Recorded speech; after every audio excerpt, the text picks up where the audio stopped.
تو اب وہ جو پاکستانی حافظ تھا اپنی ٹوٹی پھوٹی عربی کے اندر بولا واللہ یا شیخ انا ما عرف ای شیء تقولو، کہ اللہ کی قسم ہے شیخ مجھے تو پتہ ہی نہیں ہے آپ کہہ کیا رہے ہیں۔ تو وہ عربی حافظ پھر بولا کہ جب تمہیں میری بات ہی سمجھ نہیں آ رہی ہے لماذا واقف امام الناس، تو پھر تم لوگوں کے سامنے کیوں کھڑے ہو گئے؟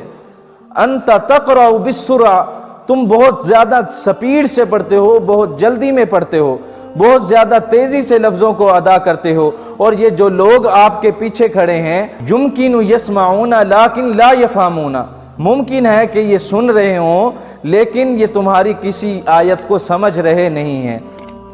پھر عربی حافظ بولا کہ اگر آئندہ تم نے اس طرح تلاوت کی تو میں تمہیں پولیس کے حوالے کر دوں گا۔ تو میرے دوستو یہ تو محض ایک واقعہ تھا۔ آپ دیکھیں عہد رسالت کے اندر جو لوگ قرآن کریم کی